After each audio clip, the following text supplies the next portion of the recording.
Myself, Dr. Payal Joshi, Department of SBN Government PG College, Bardwani. Today I am going to represent a PowerPoint presentation for MSc student, paper 102, Algae and Bryophyta. My title name is General Account of Bryophyte. First slide, introduction and definition. The name bryophyte come from the two Greek word. Bryon means mosses, phyton means plant. Bryophyta are the simplest and primitive plant among embryophyta. This is the first group of plant to invade the land. इसका मतलब ये हुआ कि जो evolutionary track को हम जब देखें, प्लांट की इवोल्यूशन की यदि हम बात करें तो लैंड पर विकसित होने वाले ये सबसे पहले प्लांट हैं। फिर भी इन्हें terrestrial plant, true terrestrial plant नहीं कहा जा सकता क्योंकि इनको अपने लाइफ साइकिल को फुलफिल करने के लिए वाटर की मस्ट रिक्वायरमेंट होती है, इसलिए इन्हें प्लांट किंगडम का एम्फीबियंस भी कहा जाता है। Unlike most of the higher plant, bryophyte are not found as a single individual but in group. Higher plant individual grow होते हैं, लेकिन यदि हम ब्रायोफाइट की बात करें तो ये इंडिविजुअल ग्रो न करते हुए ग्रुप में हमें अधिकता में दिखाई देते हैं। They grow closely packed together in mat or cushion on rock soil or as epiphyte on the trunk and leaves of the forest tree as free floating in water. ये जो ब्रायोफाइट प्लांट हैं ये met या चटाई के form में किसी चट्टान पर, किसी जमीन पर जो शेडी मॉइस्ट प्लेस वाली हो वहाँ पर हमें ये आसानी से ग्रो करते हुए दिखाई देते हैं। मोस्ट जो ब्रायोफाइट हैं वो इपीफाइट के फॉर्म में होते हैं जो किसी ट्री के ट्रंक पर या फिर पत्तियों की सरफेस पर, या कुछ ब्रायोफाइट हमें वाटर में भी मिलते हैं। नेक्स्ट स्लाइड पर आएंगे। ये जो इमेज पिक्चर शो हो रहा है जो फॉरेस्ट को इंडिकेट कर रहा है जिसमें ट्री के ट्रंक पर बहुत सारी ब्रायोफाइट्स डेवलप हुई हैं। चूँकि डेंस फॉरेस्ट में मॉइस्चर कंटेंट की अधिकता होने के कारण यहाँ पर हमें आसानी से ब्रायोफाइट मिल सकते हैं। नेक्स्ट स्लाइड पर आएंगे। Few bryophyte are truly aquatic under water form. Example है Riccia fluitans, peat mosses like sphagnum grown in bogs and marshy areas.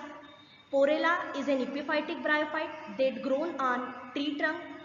Redula protensa epiphyllous bryophyte grown on the surface of leaves. यहाँ पर यदि हम ध्यान दें तो इपीफाइटिक जो दूसरे लार्ज ट्री के ऊपर, ट्री के ट्रंक के ऊपर डेवलप हो रही थी पोरेला, लेकिन यहाँ पर टर्म आ रही है इपीफाइलस जिसका मतलब होता है इपी मीन्स ऊपर और फाइलस जो टर्म है वो लीफ के लिए लिया गया है, मतलब पत्तियों की सतह के ऊपर। स्पीसीज याद रखेंगे रेड्यूला प्रोटेंसा। नेक्स्ट जो स्पीसीज है टोर्टुला स्पीसीज, ये जीरोफिटिक ब्रायोफाइट है जो डेजर्ट में हमें दिखाई देती है। तो यदि हम बात करें ब्रायोफाइट के हैबिटाट की तो कुछ ब्रायोफाइट जो है वो एक्वेटिक इन्वायरमेंट में पाए जा रहे हैं, कुछ मार्शी एरियाज में पाए जा रहे हैं, कुछ जो हैं इपीफाइटिक हैं, कुछ इपीफाइलस हैं और कुछ डेजर्ट में भी हमें वृद्धि करते हुए मिलते हैं। नेक्स्ट स्लाइड पर आएंगे।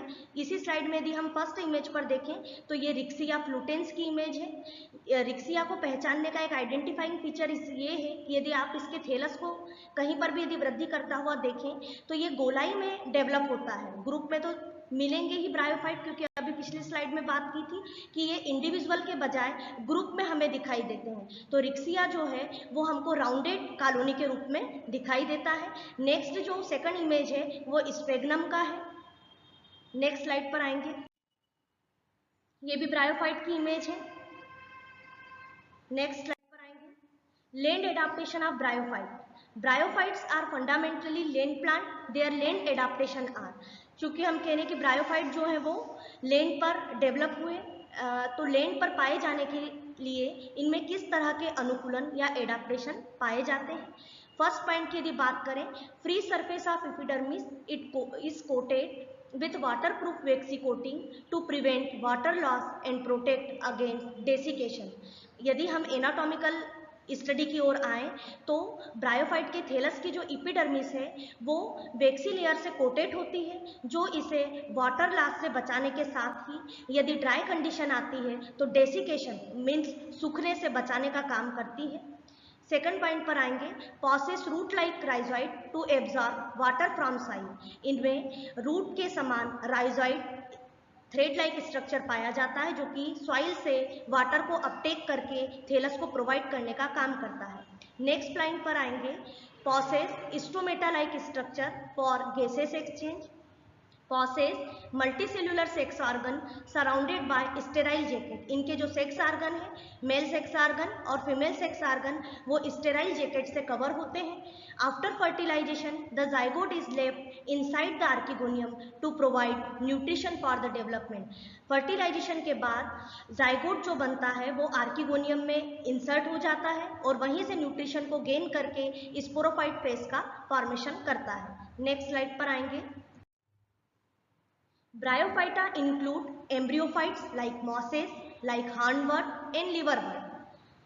These are the plant that grow in shady and damp areas, are small in size. ये बहुत ज़्यादा बड़े नहीं होंगे, ट्री के समान स्मॉल साइज में होंगे, 15 सेंटीमीटर 20 सेंटीमीटर, इससे ज़्यादा नहीं। दे लेक वेस्कुलर टिश्यू, इनमें वेस्कुलर टिश्यू नहीं होते हैं। वेस्कुलर टिश्यू जो है वो कंडक्टिंग टिश्यू है, जो हायर प्लांट में दो होते हैं, जाइलम एंड फ्लोएम। इनमें से जो जाइलम जो होगा वो वाटर कंडक्टिंग टिश्यू है, वाटर के सप्लाई का काम करता है। इसी तरह फ्लोएम जो है वो फूड कंडक्टिंग टिश्यू है, जो कि फूड के सप्लाई का काम करता है। तो जो ब्रायोफाइट प्लांट हैं उनमें जाइलम और फ्लोएम दोनों ही नहीं पाए जाते हैं। The plant body is made up of parenchymatous cell only. यदि हम ब्रायोफाइट के थैलस की बात करें या वेजिटेटिव पार्ट की बात करें तो इनकी जो होल प्लांट बॉडी है वो केवल पेरेनकाइमा कोशिकाओं से मिलकर बनी होती है। नेक्स्ट स्लाइड पर आए। The study of bryophyte is called bryology. At present, this group represent by 1,237 genera and about 18,000 species. Next slide पर आएंगे। Why are bryophyte called amphibians of plant? हमने पिछली स्लाइड में पढ़ा कि ब्रायोफाइट को प्लांट किंगडम का एम्फीबियन कहा जाता है, लेकिन क्यों कहा जाता है? Bryophytes are called amphibians of the plant kingdom because they are the terrestrial plant but require water to finish their life cycle at the time of sexual reproduction. Means ये है तो टेरिस्ट्रियल प्लांट, लेकिन sexual reproduction को complete करने के लिए, अपने life cycle को फुलफिल करने के लिए इन्हें वाटर की मस्ट रिक्वायरमेंट होती है। नेक्स्ट स्लाइड पर आएंगे। Presence of water is required for that. जो वाटर की हम कह रहे हैं कि इसके लाइफ साइकिल को फुलफिल करने के लिए वाटर की असेंशियलिटी जरूरी है, तो किन चीज़ों के लिए वो हेल्प करता है वाटर? तो फर्स्ट पॉइंट को यदि आप देखें तो डिहिसेंस ऑफ मेच्योर एंथ्रीडिया। एंथ्रीडिया के डिहिसेंस में वाटर हेल्प करता है, क्योंकि वाटर जब अंदर की ओर अपटेक किया जाएगा, एब्जॉर्ब किया जाएगा, तो कहीं ना कहीं एंथ्रीडिया की वॉल में स्लिट बनेगा, दरार बनेगी। इससे क्या होगा? Liberation of antherozoid from antheridia. Antheridia से एंथेरोजाइट लिबरेट होंगे, बाहर निकलेंगे। Third point, transfer of antherozoid from antheridia to archegonia. Water में ही मूवमेंट करके जो एंथेरोजाइट है वो एंथ्रीडिया से कहाँ तक मूवमेंट करते हैं? आर्किगोनिया तक। Opening of archegonial neck, water की प्रेजेंस के ही कारण आर्किगोनियल नेक की ओपनिंग होती है। Movement of antherozoid into the archegonial neck, और एंथेरोजाइट जो है वो आर्किगोनिया की नेक के अंदर भी वाटर के कारण ही मूवमेंट करके पहुंचते हैं। Life cycle of bryophyte will not complete in the absence of water. So this point show कि जो वाटर है उसकी अनुपस्थिति में सेक्सुअल रिप्रोडक्शन पूरी तरीके से ब्लॉक हो जाएगा, हो नहीं पाया जाएगा। Thus they are called the amphibians of the plant kingdom. Next slide पर बढ़ते हैं। The plant body is thallus like, prostrate or erect. अब थैलस टर्म आप लोगों के लिए नया नहीं है। वे सभी प्लांट जिसमें रूट, स्टेम और लीफ जैसी स्ट्रक्चर दिखाई नहीं देती है उनके लिए हम टर्म यूज करते हैं thallus. True stem and leaves are absent in bryophyte. Bryophyte में ट्रू स्टेम और लीव्स नहीं पाए जाते हैं। यदि हम स्टार्टिंग मेंबर की बात करें, मार्केंशिया, एंथोसिरोज, रिक्सिया, तो ये थैलस लाइक होते हैं। इनमें हमें रूट, स्टेम, लीफ जैसी स्ट्रक्चर दिखाई नहीं देती। लेकिन यदि हम हायर ब्रायोफाइट की बात करें तो स्पेगनम, पॉलीट्राइकम, इनमें हमको स्टेम लाइक, लीफ लाइक और रूट लाइक स्ट्रक्चर दिखाई देती है। Next point, Instead of stem, they possess stem-like structure, not true stem, known as cowlite, and leaf-like structure, not true leaf, known as phyllite. इसका मतलब ये है कि जो हमें स्टेम लाइक स्ट्रक्चर ब्रायोफाइट में दिखाई दे रहा है वो काउलाइट कहलाता है, और जो लीफ लाइक स्ट्रक्चर दिखाई दे रहा है उसे हम कहेंगे फिलाइट. It is the attached to the substratum by rhizoid which are unicellular or multicellular. अब जो थैलस है वो राइजोइड के द्वारा किसी ठोस आधार से जुड़ा रहेगा, और ये जो राइजोइड है ये भी दो तरह के होंगे, या तो यूनिसेल्युलर होंगे या मल्टीसेल्युलर होंगे. Next slide. Root are absent in bryophyte. ये पिछली स्लाइड में भी अभी हमने पढ़ा कि रूट नहीं होगी. Rhizoid perform the function of root. तो राइजोइड जो है वही रूट के फंक्शन को परफॉर्म करते हैं. Rhizoid are either unicellular and unbranched. जो यूनिसेल्युलर होंगे वो अनब्रांच्ड होंगे, और जो मल्टीसेल्युलर होंगे वो ब्रांच स्ट्रक्चर को शो करेंगे. Vegetative propagation take place by some special structure like gemmae, like tuber, like protonema, cladia, etc. They have a root-like, stem-like and leaf-like structure and lack true vegetative structure. ये जो picture आपको show हो रहा है, first जो है Anthoceros का thallus है, सेकंड फ्यूनेरिया का है, थर्ड रिक्सिया का है, डी जो है स्पेगनम है, एफ एंथोसिरोस और जी मार्केंशिया है. तो मार्केंशिया, एंथोसिरोस ये वेजिटेटिव स्ट्रक्चर जो है थैलस के समान दिखाई दे रही, लेकिन फ्यूनेरिया और स्पेगनम में हमें एक्सिस जो है वो स्टेम के समान दिखाई दे रहा है. कुछ लीफ लाइक स्ट्रक्चर दिखाई दे रही है, राइजोइड दिखाई दे रहे हैं. राइजोइड की सी इमेज यदि आप देखें तो दो तरह के राइजोइड आपको साइड में दिखाई दे रहे हैं, स्मूथ वॉल्ड राइजोइड और ट्यूबरकुलेटेड राइजोइड. स्मूथ वॉल्ड जो राइजोइड होंगे उनकी इनर वॉल स्मूथ होगी, और जो ट्यूबरकुलेटेड राइजोइड होंगे उनमें अंदर की ओर नोब लाइक या खांच लाइक फूटीदार स्ट्रक्चर हमें दिखाई देगी, इसलिए उन्हें हम ट्यूबरकुलेटेड राइजोइड कहेंगे. यदि हम वेजिटेटिव रिप्रोडक्शन की बात करें ब्रायोफाइट में, तो vegetative reproduction death and decay of older part के थ्रू होगा. मीन्स यदि किसी थैलस का कोई निचला भाग सड़ना या गलना शुरू हो रहा है तो ऊपर का बचा हुआ भाग ये प्रॉपर्टी रहेगी उसकी कि वो डिवीजन करके ग्रोथ करके खुद नया थैलस का निर्माण कर सकता है. सेकंड मेथड जो है फ्रेगमेंटेशन ऑफ थैलस. यदि थैलस किसी मैकेनिकल डैमेज के कारण दो भागों में या दो से अधिक भागों में टूट जाता है तो टूटा हुआ भाग या अलग हुआ भाग डिवीजन करके नए थैलस को निर्माण करने की क्षमता रखता है. एडवांटिटियस ब्रांचेस. थैलस से कुछ एडवांटिटियस ब्रांचेस निकलती हैं. ये ब्रांच डिवीजन करके ग्रोथ करके नए थैलस का निर्माण कर सकती है. Tuber formation. थैलस के ऊपर ट्यूबर लाइक स्ट्रक्चर बनेंगी. ये ट्यूबर थैलस से सेपरेट होकर के नए थैलस का फॉर्मेशन कर सकते हैं. पिछली स्लाइड में एंथोसिरोस के थैलस के ऊपर ट्यूबर रिप्रेजेंट किए गए थे. एक थैलस पर जितने ट्यूबर बनेंगे वो सेपरेट होकर के उतने ही नए थैलस का निर्माण कर सकते हैं. प्रोडक्शन ऑफ गेमी ऑन गेमा कप. गेमा कप के अंदर कई सारे गेमी बनेंगे. ये गेमी डिवीजन करके ग्रोथ करके नए थैलस का निर्माण कर सकते हैं. तो ये वेजिटेटिव रिप्रोडक्शन की कुछ विधियां हैं जिनके थ्रू ये प्रोपागेट होते हैं. The dominant a part of the plant body is gametophyte which is haploid. यदि हम इनकी डोमिनेंट प्लांट बॉडी की बात करें तो वो गेमेटोफाइटिक फेस होगी जो हेप्लॉइड होगी. The thalloid gametophyte is divided into rhizoid, axis and leaves. जो गेमेटोफाइटिक फेस होगी उन्हें उसमें हमें क्या क्या दिखाई देगा? Rhizoid, axis and leaves. Axis and leaves जो हमको पॉलीट्राइकम, स्पेगनम, फ्यूनेरिया इसमें दिखाई देगा, जबकि मार्केंशिया और एंथोसिरोस में हमें केवल थैलस दिखाई देगा जो डॉर्सी वेंट्रली प्लेट होगा. मिडरिप मार्केंशिया में पाई जाएगी, एंथोसिरोस में मिडरिप नहीं पाई जाएगी. The gametophyte bear multicellular sex organ and photosynthetic. जो गेमेटोफाइटिक फेस होगा उसमें मल्टीसेल्युलर सेक्स ऑर्गन बनेंगे. सेक्स ऑर्गन दो तरह के होंगे. मेल सेक्स ऑर्गन जिसे हम एंथ्रीडिया कहेंगे, फीमेल सेक्स ऑर्गन जिसे हम आर्किगोनिया कहेंगे. The antheridium produce antherozoid which are flagellated. Antheridium क्या प्रोड्यूस करेंगे? एंथीरोजाइट जो कि फ्लेक्सिलेटेड होंगे, फ्लेक्सिला पाए जाएंगे. इन्हीं की हेल्प से वो मूवमेंट करके आर्किगोनिया तक पहुंचेंगे. The asexual reproduction is completely absent in bryophyte. The shape of an archegonium is flask like and produce one egg. यदि हम फीमेल सेक्स ऑर्गन की बात करें आर्किगोनियम की, तो वो फ्लास्क के आकार की होगी जिसमें फीमेल गेमिट एग पाया जाएगा। The antherozoid fuse with egg to make a zygote. Antherozoid egg से फ्यूज होकर के डिप्लॉइड जाइगोट का निर्माण करता है। The zygote develop into a multicellular sporophyte. Zygote जो है वो डेवलप होकर के मल्टीसेल्युलर स्पोरोफाइट का फॉर्मेशन करता है। The sporophyte is semi parasite and dependent on the gametophyte for its nutrition.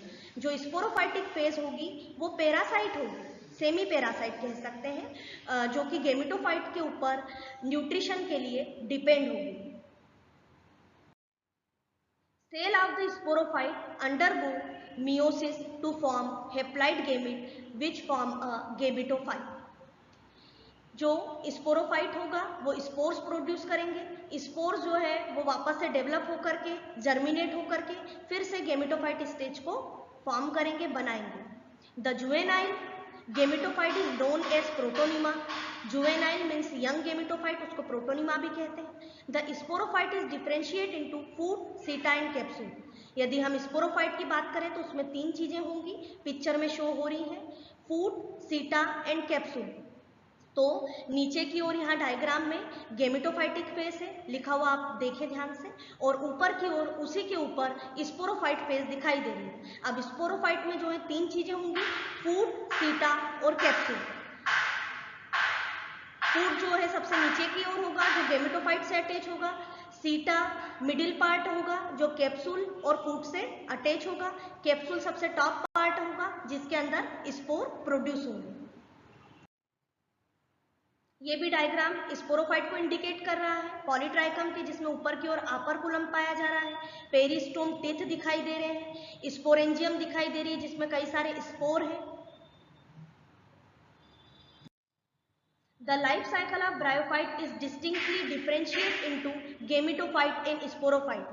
यदि हम लाइफ साइकिल की बात करें तो ब्रायोफाइट जो है वो गेमेटोफाइटिक फेज और स्पोरोफाइटिक फेज में अपने लाइफ साइकिल को कंप्लीट करता है। Gametophytic phase predominant and ecologically persistent होगी, ग्रीन होगी, इंडिपेंडेंट होगी और लॉन्ग लिव्ड होगी। जबकि जो स्पोरोफाइटिक फेज होगी वो शॉर्ट लिव्ड होगी, कंप्लीटली डिपेंडेंट अपॉन गेमेटोफाइट। मतलब जो गेमेटोफाइटिक फेज है वो ज़्यादा समय तक स्टेबल रहेगी, इंडिपेंडेंट होगी, जबकि जो स्पोरोफाइट है वो शॉर्ट लिव्ड स्टेज होगी और गेमेटोफाइट पर डिपेंड होगी। The gametophyte plant body is either thalloid or divide into axis and lateral appendage. जो गेमेटोफाइटिक प्लांट बॉडी है या तो थैलस के फॉर्म में होगी like Marchantia, like Anthoceros, like Riccia, या फिर एक्सिस और लेटरल अपेंडेज में बटी हुई दिखाई देगी, Polytrichum, Funaria, sphagnum.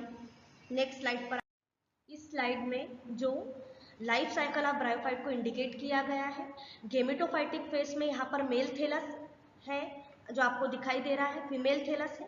Mail thallus पर एंथ्रीडिया बनेंगे, एंथ्रीडिया के अंदर एंथेरोजाइट का निर्माण होगा। इसी के लिए लाइफ साइकिल की पिक्चर में स्पर्म टर्म का यूज किया गया है क्योंकि एंथेरोजाइट को हम स्पर्म भी कहते हैं। इसी तरह फीमेल गेमेटोफाइटिक थैलस पर आर्किगोनिया डेवलप होंगी, उन आर्किगोनिया के अंदर हेप्लॉइड एग बनेगा।